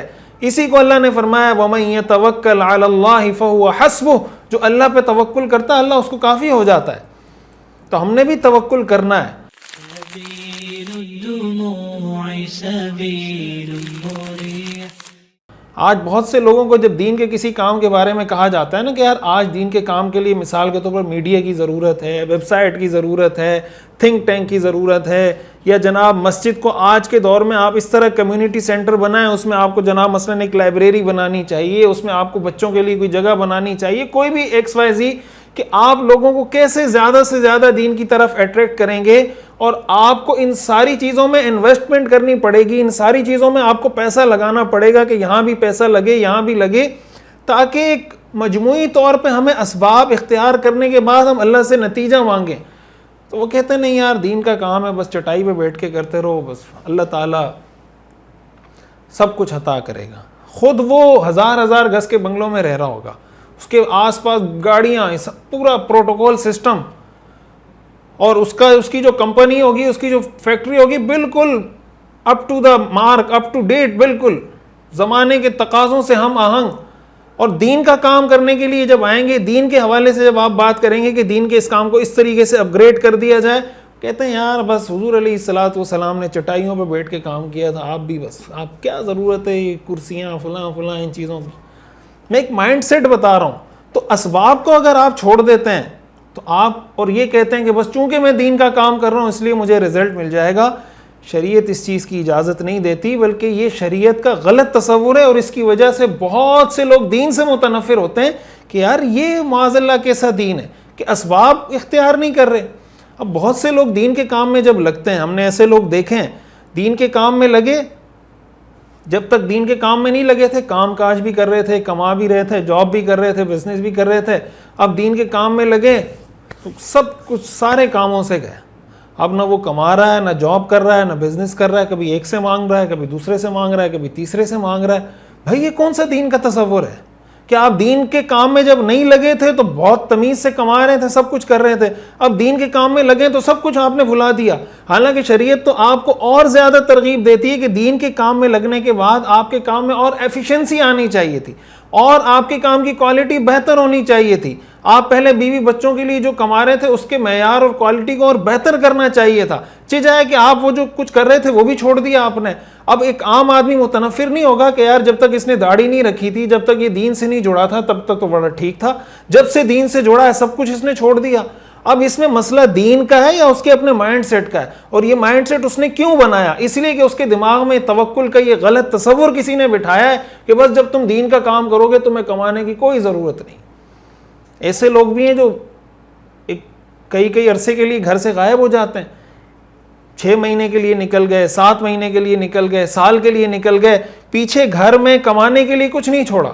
اب اگر آپ چلے پہ جا رہے ہیں، آپ 4 مہینے کے لیے جا رہے ہیں، آپ 7 مہینے کے لیے جا رہے ہیں، آپ سال کے لیے جا رہے ہیں، جو تبلیغی جماعت کے بزرگ ہیں، اکابر ہیں، وہ اس بات کی بار بار تنبیہ کرتے ہیں، تاکید کرتے ہیں، لوگوں کو بتاتے ہیں، لیکن بعض لوگ اکابر کی ہدایات پہ عمل نہیں کرتے، ممبر سے جو ہدایات بتائی جا رہی ہوتی ہیں اس پہ عمل نہیں کرتے۔ تبلیغی جماعت کا پورا فلسفہ کیا ہے؟ اپنی جان، اپنا مال، اپنا وقت، یہ ان کا فلسفہ ہے۔ تو اپنا مال آپ کہاں سے لے کر آئیں گے اگر آپ کماتے نہیں ہیں؟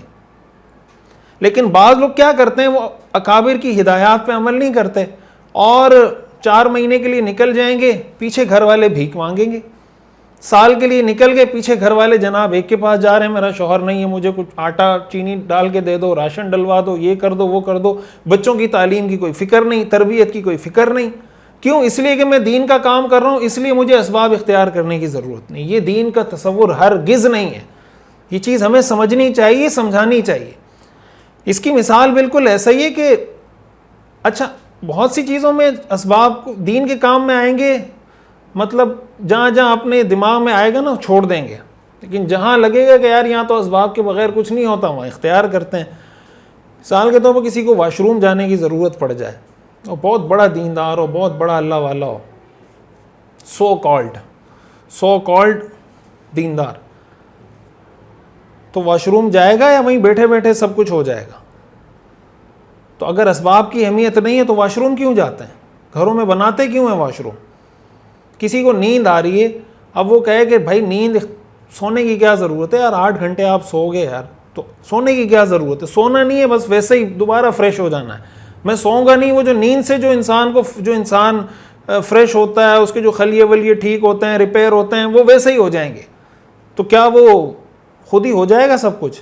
جب جاگنے کا وقت آتا ہے تو انسان خود جاگتا ہے، منہ ہاتھ دھوتا ہے، ٹوتھ پیسٹ کرتا ہے، سب کچھ وضو کر کے اپنے آپ کو فریش کرتا ہے، یہ بیٹھے بیٹھا ہے خود ہی اس کا منہ دھل جاتا ہے، خود ہی کپڑے آ جاتے ہیں، خود ہی اس کا جناب دان صاف ہو جاتے ہیں، خود ہی ناشتہ تیار ہو کے آ جاتا ہے؟ ایسا کچھ ہوتا ہے؟ نہیں ہوتا۔ ہر جگہ اسباب اختیار کرتے ہیں، لیکن کچھ مخصوص چیزوں میں جا کر یہ دماغ ان کا خراب ہو جاتا ہے اور اسباب اختیار کرنا چھوڑ دیتے ہیں۔ تو بھائی شریعت ہمیں اس چیز کا، اور علماء نے یہ بات لکھی ہے کہ اسباب اختیار کرنا دراصل اللہ کے سامنے اپنی عاجزی کا اظہار ہے کہ اللہ میں بہت عاجز ہوں، دیکھیں یہ کام کرنے کے لیے میں یہ سبب بھی اختیار کر رہا ہوں، یہ بھی کر رہا ہوں، یہ بھی کر رہا ہوں، یہ بھی کر رہا ہوں، یا اللہ یہی میرے بس میں تھا، اب آپ مجھے اس کا رزلٹ عطا کرتے ہیں۔ اور جو آدمی اسباب اختیار نہیں کرتا ہے، اس کا مطلب وہ اللہ کے سامنے فن خان بن رہا ہے کہ اللہ مجھے تو اسباب اختیار کرنے کی ضرورت ہی نہیں ہے۔ اسباب اختیار کرنے والا اللہ کے سامنے عاجزی کا اظہار کرتا ہے کہ یا اللہ دیکھیں مجھے یہ چیز کرنی تھی، میں نے اس کے لیے یہ بھی کیا، یہ بھی کیا، یہ بھی کیا، یہ بھی کیا، اس لیے کیا کہ اللہ آپ اس میں مجھے رزلٹ دے دیں اس کا۔ جو اسباب اختیار نہیں کرتا وہ اس کے الٹ چل رہا ہوتا ہے۔ بہرحال حضور علیہ الصلوۃ والسلام نے جو کڑے سے سواری باندھی، اس میں ہمارے لیے میسج اور سبق ہے کہ ہم جو بھی کام کریں اس کے لیے اسباب اختیار کریں، اعلیٰ درجے کے اسباب اختیار کریں۔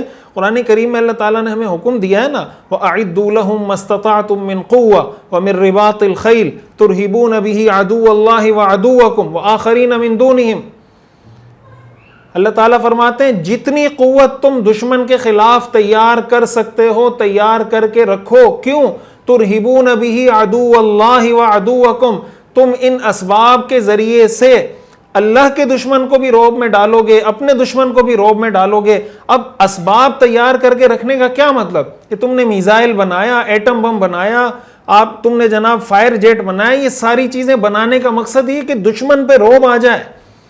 اب اگر کوئی یہ سبب اختیار نہ کرے کہ یار ہم تو مسلمان ہیں، ہمارے ساتھ تو اللہ کی مدد ویسے ہی آئے گی، لہٰذا ہمیں نہ میزائل چاہیے، نہ ٹیکنالوجی چاہیے، نہ سائنس چاہیے، نہ ہمیں ایٹم بم، کچھ نہیں چاہیے، ہم دین کا کام کر رہے ہیں لہٰذا اللہ کی مدد ہمارے ساتھ ویسے ہی آ جائے گی، تو قرآن کی اس آیت پہ پھر عمل کون کرے گا؟ اللہ تعالیٰ نے کیوں حکم دیا کہ یہ تیاری کریں؟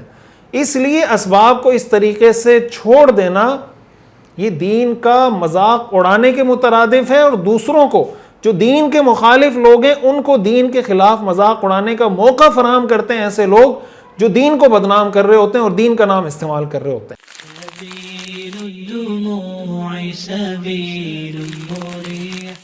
اسی کے ساتھ ساتھ اس میں ہمارے لیے یہ بھی ایک اہم میسج ہے کہ حضور علیہ الصلاۃ والسلام کی جو احساس ذمہ داری ہے، سینس آف رسپانسبلٹی ہے کہ بھائی یہ میرا کام ہے سواری کو باندھنا، تو آپ نے باندھا. اب ہمارے یہاں بعض اوقات یہ بھی ہوتا ہے کہ ایک آدمی اگر اس کا سٹیٹس تھوڑا بلند ہو جائے، وہ کسی اچھی پوزیشن پر آ جائے، تو وہ پھر سمجھتا ہے کہ سارے کاموں کے ذمہ دار دوسرے ہیں، یہ کرے گا، وہ کرے گا، فلانا کرے گا، میں نے کچھ نہیں کرنا، میرا کام یہی ہے کہ میں نے کچھ نہیں کرنا، یہی میرا کام ہے. تو بھائی جو آدمی جتنا بھی بڑا ہو جائے اس کی ذمہ داری اتنی بڑھ جاتی ہے. بڑے آدمی کو چھوٹی چھوٹی چیزوں پہ بھی نظر رکھنی چاہیے. جو چھوٹے چھوٹے کام ہیں اس کو دیکھنا چاہیے کہ یار میں کیا کر سکتا ہوں، اس میں میں اپنا کیا رول پلے کر سکتا ہوں، میں اپنا کیا کردار ادا کر سکتا ہوں. یہ نہیں کہ انسان بڑا بن گیا تو احساس ذمہ داری، جتنا انسان بڑا ہوتا ہے اس کے بڑے ہونے کا پتہ اس سے چلتا ہے کہ اس کے اندر احساس ذمہ داری کتنی ہے. جتنی احساس ذمہ داری ہے اس کا مطلب یہ بڑا انسان ہے، جتنا وہ کیئر لیس ہے اس کا مطلب یہ بڑا انسان نہیں ہے.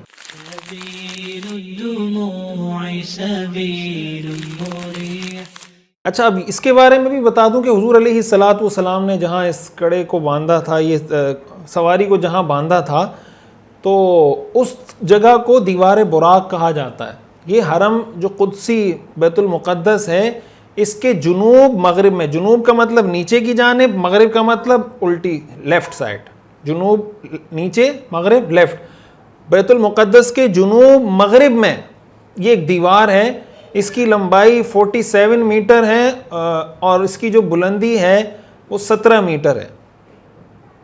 اور روایات میں آتا ہے کہ حضور علیہ الصلاۃ والسلام نے معراج کے موقع پہ یہاں اپنی سواری کو باندھا تھا.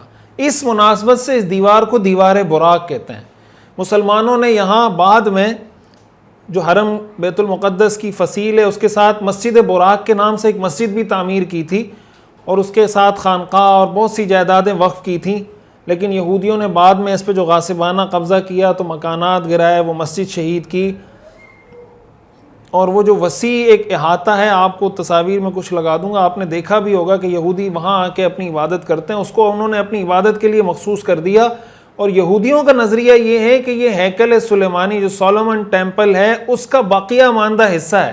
وہ یہاں آ کر روتے دھوتے ہیں، اپنی وہ درخواستیں لکھ لکھ کر وہاں پہ رکھ رہے ہوتے ہیں. اور اس دیوار کو انہوں نے دیوار گریہ کا نام دیا ہوا ہے، رونے دھونے کی دیوار کا نام دیا ہوا ہے. اور وہ اس پہ اپنی ملکیت جتاتے رہتے ہیں کہ بھائی اصل میں یہ وہ ہیکل سلیمانی کا پارٹ ہے. حالانکہ یہ دعویٰ بالکل غلط ہے کہ یہ کیسے ہو سکتا ہے کہ باقی پوری مسجد مسلمانوں کی ہو اور یہ جو دیوار ہے، دیوار براق، جو اسی مسجد کا حصہ ہے، وہ یہودیوں کی ہو. لیکن بات وہی ہے کہ طاقتور کے پاس اپنے دعوے کی دلیل کے طور پر بھی طاقت ہی ہوتی ہے. طاقتور کے پاس دعوے کی دلیل کے لیے اس کو کوئی اور دلیل کی ضرورت نہیں ہوتی. طاقتور کے لیے سب سے بڑی دلیل اس کی طاقت ہوتی ہے کہ بھائی بس یہ ہمارا دعویٰ ہے تو آپ کو ماننا پڑے گا. بہرحال یہ اس کے بارے میں کہا جاتا ہے کہ یہ وہ دیوار براق ہے.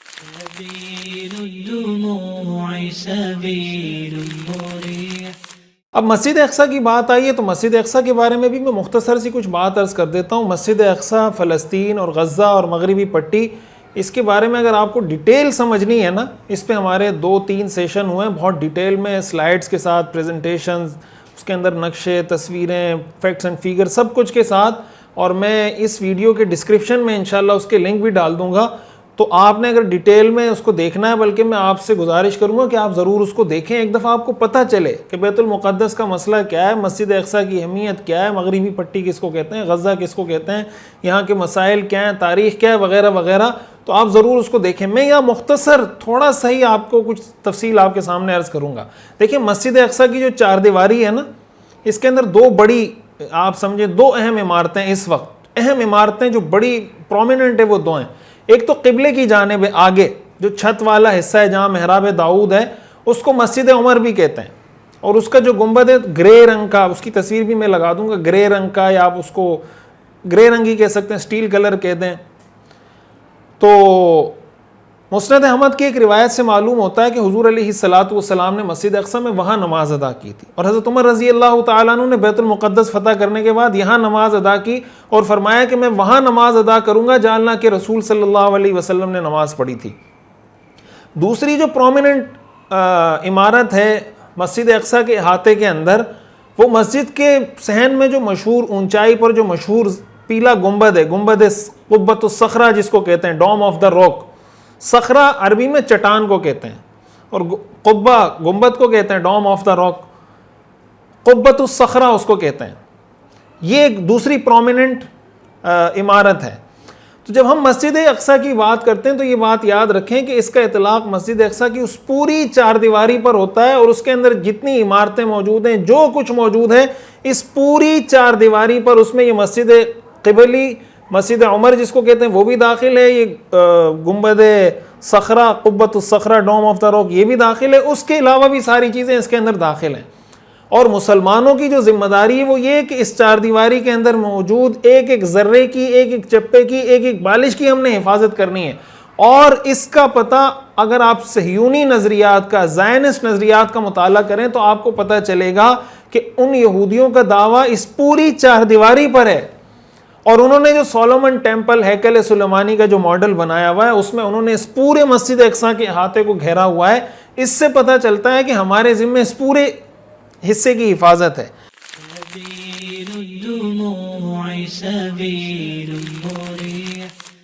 البتہ ایک چیز یہ یاد رکھیں، یہ جو قبۃ الصخرہ ہے، ڈوم آف دا راک جس کو کہا جاتا ہے، یہ صخرہ چٹان، اصل میں چٹان کے اوپر یہ گنبد بنایا گیا۔ یہ جو چٹان ہے، اسی چٹان سے یہ گنبد منسوب ہے۔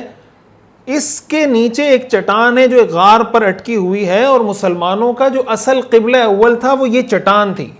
جو اس ڈوم آف دا راک کے نیچے جو چٹان ہے، یہ اصل انبیاء کا قبلہ رہا ہے، حضرت عیسیٰ علیہ السلام کا قبلہ رہا ہے، دیگر انبیاء کا قبلہ رہا ہے، اور مسلمان بھی آپ جانتے ہیں 16 مہینے تک جو عبادت کرتے رہے بیت المقدس کی طرف رخ کر کے، تو وہ جو قبلہ تھا روایات سے معلوم ہوتا ہے، تفاسیر سے معلوم ہوتا ہے کہ یہ جو چٹان تھی یہ مسلمانوں کا قبلہ تھا، اور اس کے اوپر یہ عمارت اس وقت موجود نہیں تھی۔ حضور علیہ الصلوۃ والسلام کے زمانے میں، صحابہ کے دور میں، خلفائے راشدین کے زمانے میں موجود نہیں تھی۔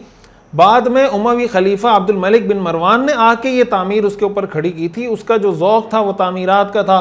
مسجد نبوی میں بھی اس نے توسیع کی ہے، شام کی جو دمشق کی مسجد ہے اس کو بھی اس نے اس کے اندر بہت کام کیا، یہاں بھی اس نے بہت شاندار عمارت تعمیر کی۔ یہ جو صخرہ ہے، یہ جو چٹان ہے، یہاں پر عیسائیوں نے کچرا ڈال دیا تھا، یہودیوں کے بغض میں، یہودیوں کی نفرت میں۔ حضرت عمر رضی اللہ تعالیٰ عنہ نے جب بیت المقدس فتح کیا تو انہوں نے آ کے اس کی صفائی کی، اور انہوں نے اس کی صفائی کی، اور پھر آگے جا کر حضرت عمر رضی اللہ تعالیٰ عنہ نے نماز ادا کی۔ اور روایات میں آتا ہے، بعض روایات سے یہ معلوم ہوتا ہے کہ حضور علیہ الصلوۃ والسلام جو معراج پہ تشریف لے گئے تھے وہ اسی چٹان سے آپ معراج کے اوپر تشریف لے گئے تھے۔ بہرحال ایک مختصر سا میں نے کہا آپ کو اس کا تاریخی پس منظر بتا دوں۔ اب آخر میں آپ کے سامنے اس پہ بات کروں گا کہ بیت المقدس حضور علیہ الصلوۃ والسلام کو لے جانے کے پیچھے کیا حکمتیں تھیں۔ حکمتیں تو اللہ جانتا ہے، اللہ تعالیٰ کا کام ہے، اللہ تعالیٰ کیوں لے کے گئے۔ بہت سی حکمتیں اللہ کی ہو سکتی ہیں، کچھ حکمتیں جو علماء نے لکھی ہیں ان میں سے میں کچھ آپ کے سامنے رکھتا ہوں جس میں ہمارے لیے سیکھنے سمجھنے کی بہت چیزیں ہیں۔ پہلی بات تو یہ کہ اللہ تعالیٰ نے حضور علیہ الصلوۃ والسلام کو بیت المقدس پہنچایا، وہاں پر آپ کو انبیاء کی امامت کا منصب عطا کیا۔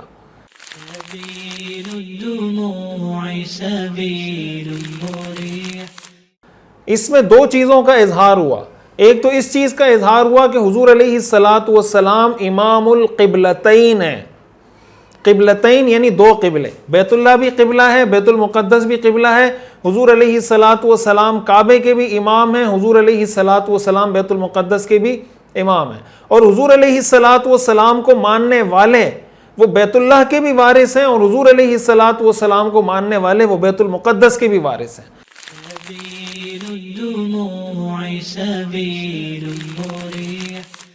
پھر حضور علیہ الصلوۃ والسلام کی اقتداء میں انبیاء نے نماز ادا کی، تمام انبیاء نے حضور علیہ الصلوۃ والسلام کی امامت میں نماز ادا کی۔ اس میں بھی حضور علیہ الصلوۃ والسلام کی شان کا اظہار تھا کہ حضور علیہ الصلوۃ والسلام امام الانبیاء ہیں، تمام انبیاء کے امام ہیں۔ اس سے بھی یہ بات وضاحت کے ساتھ سمجھ میں آ جاتی ہے کہ تمام انبیاء کے حقیقی وارث اور انبیاء کے اصل مشن کو حتمی منزل تک پہنچانے والی ذات وہ اللہ کے رسول ہمارے آقا حضرت محمد مصطفیٰ صلی اللہ علیہ وسلم کی ہے۔ وہ کعبہ کے بھی وارث ہیں، بیت المقدس کے بھی وارث ہیں، انبیاء کے بھی وارث ہیں۔ جن لوگوں نے انبیاء کے راستے سے انحراف کیا، انبیاء کے راستے کو چھوڑا، وہ نہ بیت اللہ کے وارث ہو سکتے ہیں، نہ بیت المقدس کے وارث ہو سکتے ہیں۔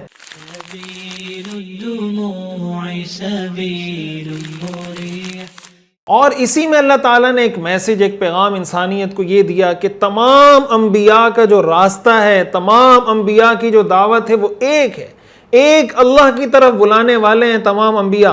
اسی لیے حضور علیہ السلام نے امامت کی۔ اس کا مطلب آپ جس راستے کی طرف بلا رہے ہیں تمام انبیاء انسانیت کو اسی طرف بلاتے رہے۔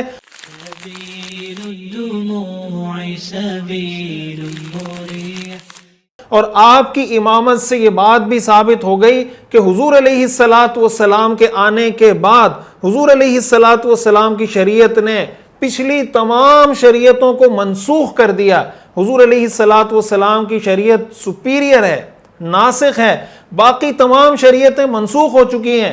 اب جس دین کو، جس نظام کو، جس سسٹم کو فالو کیا جائے گا، جو شریعت کا فائنل، حتمی، بالکل لاسٹ ورژن ہے، وہ ورژن ہے جو فائنل پیغمبر خاتم النبیین حضرت محمد مصطفیٰ صلی اللہ علیہ وسلم لے کر آئے ہیں۔ اور تمام انبیاء نے حضور کی اقتداء میں نماز پڑھ کر اپنی اپنی قوموں کو، اپنی اپنی امتوں کو یہ پیغام دے دیا کہ اگر تم نے ہمارے راستے پہ چلنا ہے تو تمہیں اس رسول کے راستے پہ چلنا ہوگا۔ آج سیرت کے اس سبق کے ذریعے ہم ان تمام لوگوں کو دعوت فکر دینا چاہتے ہیں کہ آپ ذرا اس پہ سوچئے، غور کیجئے کہ اگر کوئی یہ دعویٰ کرتا ہے کہ میں حضرت موسیٰ علیہ السلام کا ماننے والا ہوں، کوئی اگر یہ دعویٰ کرتا ہے کہ میں حضرت عیسیٰ علیہ السلام کا ماننے والا ہوں، کوئی اگر یہ دعویٰ کرتا ہے کہ میں حضرت ابراہیم علیہ السلام کا ماننے والا ہوں، کوئی اگر یہ دعویٰ کرتا ہے کہ میں حضرت سلیمان، حضرت داؤد کا ماننے والا ہوں، ان کو دیکھیں کہ ان تمام انبیاء کی امامت کس نے کی تھی اور یہ امامت کیوں کروائی گئی تھی۔ خود بائبل کے اندر، وہ اولڈ ٹیسٹمنٹ ہو، نیو ٹیسٹمنٹ ہو، اس کے اندر کیا کچھ اس کے بارے میں لکھا گیا ہے، تھوڑا اس پہ غور کریں۔ یہ نہ ہو کہ انسان دنیا میں زندگی گزارے اور اپنے آپ کو کامیاب سمجھتا رہے اور بعد میں اس کو خسارے کا سامنا کرنا پڑے۔ یہ دعوت فکر ہے ان تمام لوگوں کے لیے، اور اگر وہ سوچیں گے اللہ تعالیٰ ان کو ضرور ہدایت عطا فرمائیں گے۔ حافظ ابن حجر رحمۃ اللہ علیہ نے اس کے اندر ایک حکمت اور بھی لکھی ہے، وہ یہ کہ حضور علیہ السلام کو اگر ڈائریکٹ بیت اللہ سے معراج پہ لے جایا جاتا تو جو آپ کے دشمن تھے، جو مکہ کے مشرک تھے، وہ سوالات کرتے اور کہتے ہمیں کیا پتا آسمانوں میں کیا ہے، جنت کیسی ہے، جہنم کیسی ہے۔ حضور علیہ السلام کو بیت المقدس لے جایا گیا۔ یہی وجہ ہے کہ آپ جب سفر سے واپس آئے ہیں نا تو انہوں نے پوچھا اچھا بیت المقدس کے کتنے دروازے ہیں، آپ نے ہمارا قافلہ دیکھا نہیں دیکھا، وہ قافلہ کہاں پہ تھا، وہ سارے پوچھتے رہے۔ حضور علیہ السلام ایک ایک چیز کا جواب دیتے رہے کہ بیت المقدس کا یہ دروازہ ہے، یہ دروازہ ہے، فلاں قافلہ وہاں پہ تھا، اس کے آگے ایک اونٹ تھا، وہاں اونٹ گم ہو گیا تھا۔ وہ تفصیل انشاءاللہ میں معراج کے واقعے کے آخر میں ذکر کروں گا کہ حضور علیہ السلام نے جب ان کو معراج کا واقعہ سنایا تو ان کا رد عمل کیا تھا۔ لیکن حضور علیہ السلام نے جو جو رپورٹس ان کو دیں، جو جو باتیں ان کو بتائیں، بعد میں انہوں نے اس کی تصدیق کرنا چاہیے، اس کی معلومات لینا چاہیے، ساری چیزیں ان کے سامنے ثابت ہوئی کہ حضور نے جو جو باتیں بتائی تھیں، جو جو خبریں بتائی تھیں وہ بالکل ٹھیک تھیں، لیکن اس کے باوجود وہ اسلام لے کر نہیں آئے، اس کے باوجود انہوں نے حضور علیہ السلام کو ایکسیپٹ نہیں کیا۔ اس سے معلوم ہوتا ہے کہ انسان جب کسی چیز کو ایک متعصبانہ نظر سے دیکھتا ہے اور ایک متعصبانہ روش اختیار کر لیتا ہے اور اس کا مقصد ہدایت کے راستے پہ چلنا نہیں ہوتا بلکہ جواب تلاش کرنا، اعتراض کرنا اور کسی طرح دوسرے کو نیچے دکھانا مقصد ہوتا ہے، ایسے لوگوں کو ہدایت نصیب نہیں ہوتی۔ ہدایت ان لوگوں کو نصیب ہوتی ہے جو ہدایت کے راستے پہ چلنا چاہتے ہیں۔ جو لوگ ہدایت کے راستے پہ چلنا نہیں چاہتے ایسے لوگوں کو ہدایت نصیب نہیں ہوتی۔ اس لیے اس میں بھی ہمارے لیے درس ہے، پیغام ہے کہ ہم اپنے دلوں کو اللہ کی طرف متوجہ کریں، جہاں ہدایت کی کوئی بات ملے اس پر اعتراض کرنے کے بجائے اس کو قبول بھی کریں اور اس پر چلنے کی کوشش بھی کریں۔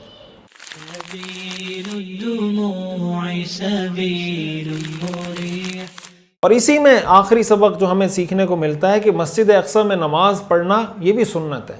ہمارے آقا حضرت محمد صلی اللہ علیہ وسلم کی سنت ہے کہ آپ نے مسجد اقصی میں نماز پڑھی اور حضور علیہ الصلاۃ والسلام نے اس کی فضیلت امت کو بتائی۔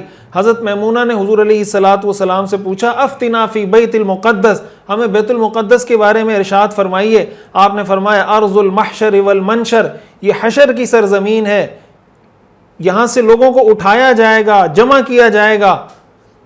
اور آپ نے فرمایا ائتوہ فصلوا فیہ، وہاں جاؤ تو وہاں نماز پڑھو۔ فإن صلاة فیہ کألف صلاة فی غیرہ، کہ بیت المقدس میں ایک نماز کا ثواب دوسری جگہوں میں 1000 نمازیں پڑھنے کے برابر ہے۔ اور سنن ابو داؤد کی روایت میں ہے کہ اس زمانے میں چونکہ یہ علاقہ دارالحرب تھا، مسلمان وہاں جا نہیں سکتے تھے، تو حضرت میمونہ نے پوچھا ارأیت ان لم استطع ان اتحمل الیہ، اگر مجھ میں وہاں تک پہنچنے کی طاقت نہ ہو تو پھر آپ کیا ارشاد فرمائیں گے، پھر ہم کیا کریں؟ آپ علیہ الصلاۃ والسلام نے فرمایا فتہدی لہ زیتا یسرج فیہ فمن فعل ذلک فہو کمن اتاہ، اگر وہاں نہ جا سکو تو اس مسجد کے لیے، اس کے دیے کے لیے تیل بھیج دینا، جس تیل سے وہاں کے چراغ جلائے جاتے رہیں۔ جس نے یہ کام کیا وہ بھی ایسے ہی ہے جیسے کوئی شخص خود اس کی زیارت کے لیے گیا۔ اس سے کیا معلوم ہوتا ہے کہ ہمارے وہ مسلمان جو فلسطین جا کر بیت المقدس میں نماز پڑھ سکتے ہیں، ان کو وہاں جاتے رہنا چاہیے، وقتاً فوقتاً وہاں کا ویزا لگا کر بیت المقدس جاتے رہنا چاہیے۔ اس پیغام کو، اس سبق کو امت کو بار بار دہراتے رہنا چاہیے۔ جن کے پاس اسباب اور وسائل ہوں، حدیث میں رسول اللہ صلی اللہ علیہ وسلم نے فرمایا لا تشد الرحال الا الى 3 مساجد، کہ دنیا میں 3 مسجدیں ایسی ہیں جن کے لیے اسپیشلی سفر کرنے کی اجازت ہے، مسجد حرام، مسجد نبوی اور مسجد اقصی۔ مسجد اقصی ان مساجد میں سے جن کے لیے حضور نے اسپیشلی سفر کرنے کی اجازت دی ہے، اس لیے کہ مسلمانوں کا قبلہ اول ہے، مسلمانوں کا مقدس مقام ہے۔ تو جو لوگ بیت المقدس جانے کی استطاعت اور صلاحیت رکھتے ہوں، ان کو چاہیے کہ وقتاً فوقتاً وہاں جایا کریں۔ جو استطاعت اور صلاحیت نہیں رکھتے، آپ نے فرمایا کہ وہاں کی روشنیوں کو بجھنے نہ دیں، وہاں کے لیے تیل بھیجیں کہ وہاں کا دیا جلتا رہے۔ اس کا مطلب مسجد اقصی کو ایک مسلمان کو کبھی بھی بھلانا نہیں چاہیے۔ اگر وہ خود نہیں جا سکتا، اس کے دل میں یہ آرزو، یہ تمنا ہونی چاہیے کہ جب تک میں زندہ ہوں مسجد اقصی کی روشنی کبھی نہ بجھے۔ مسجد اقصی کے لیے میں جو کچھ اپنی طرف سے کر سکوں، اپنا حصہ اس میں شامل کر سکوں، مجھے اس میں ضرور اپنا حصہ شامل کرنا چاہیے۔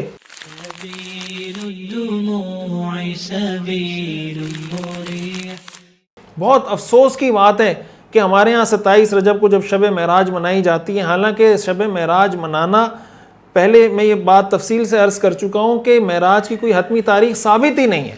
36 اقوال ہیں معراج کے بارے میں کہ کس رات کو ہوئی تھی، تو اب اس کے بارے میں بالتعین یہ کہہ دینا کہ 27 رجب کو ہوئی، اس کی تفصیل میں پچھلے سبق میں بتا چکا ہوں، یہ بات تاریخی لحاظ سے ٹھیک نہیں ہے۔ تو جب یہ تاریخی لحاظ سے ٹھیک نہیں ہے، پھر اس کو شب معراج قرار دینا کیسے ٹھیک ہو گیا؟ اور اگر بالفرض تسلیم کر لیا جائے کہ شب معراج ہے، تو حضور علیہ الصلاۃ والسلام نے، صحابہ نے، تابعین میں کہیں ہمیں اس کا کوئی ذکر نہیں ملتا کہ انہوں نے 27ویں رجب کو الگ سے سیلیبریٹ کیا ہو، منایا ہو، چراغاں کیا ہو۔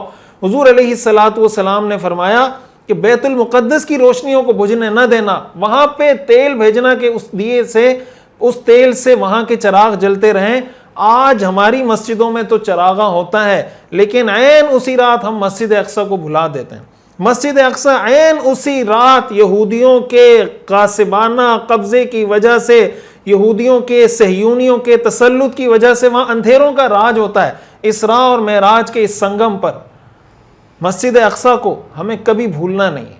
یہ بھی اس کا درس ہے، ہمارے پیغمبر علیہ الصلاۃ والسلام کا اسراء کا مقام ہے، معراج یہاں سے اس کا آغاز ہوا تھا، تو ہم نے اس کو ہمیشہ یاد رکھنا ہے، اور جو کچھ ہم اس کے لیے کر سکیں ہمیں اپنی زندگی میں اس کے لیے کرنا چاہیے۔ اللہ تعالی ہمیں سمجھنے کی اور عمل کرنے کی توفیق عطا فرمائے۔ اسراء اور معراج کے سفر سے ہمیں کیا پتہ چلتا ہے؟ حضور صلی اللہ علیہ وسلم کی عظمت، صحابہ کرام کی عظمت، قرآن کی عظمت۔ کیا ایک مسلمان کے لیے ہر وقت نیکی کی اعلیٰ کیفیات پہ ہونا ضروری ہے؟ جی ہاں، جی نہیں۔ معراج سے پہلے شق صدر کے واقعے میں کیا خصوصی سبق ہے؟ بڑے مشن کی تیاری بھی بڑی ہوتی ہے. سخاوت کی اہمیت، نماز کی اہمیت. براق کو کڑے سے باندھنے میں ہمارے لیے کیا سبق ہے؟ اسباب اختیار کر کے توکل کرنا چاہیے یا اسباب اختیار کیے بغیر توکل کرنا چاہیے؟ دیوار براق حرم قدسی میں کس جانب واقع ہے؟ حرم قدسی کے جنوب مغرب میں، حرم قدسی کے جنوب مشرق میں، یا حرم قدسی کے شمال مغرب میں؟ بیت المقدس میں حضور علیہ الصلاۃ والسلام انبیاء کے امام بنے، اس میں کیا سبق ہے؟ تمام انبیاء کے اصل وارث حضور علیہ الصلاۃ والسلام اور ان کے امتی ہیں. انبیاء کے اصل وارث یہودی ہیں، انبیاء کے اصل وارث عیسائی ہیں. مسجد اقصی میں نماز پڑھنے کی کیا فضیلت ہے؟ ایک نماز 10 نمازوں کے برابر، ایک نماز 100 نمازوں کے برابر، یا ایک نماز 1000 نمازوں کے برابر؟ اگر کوئی مسجد اقصی نہ جا سکے تو اس کو کیا کرنا چاہیے؟ مسجد اقصی کو آباد رکھنے میں اپنا حصہ شامل کرنا چاہیے، کچھ نہیں کرنا چاہیے. وآخر دعوانا ان الحمد للہ رب العالمین.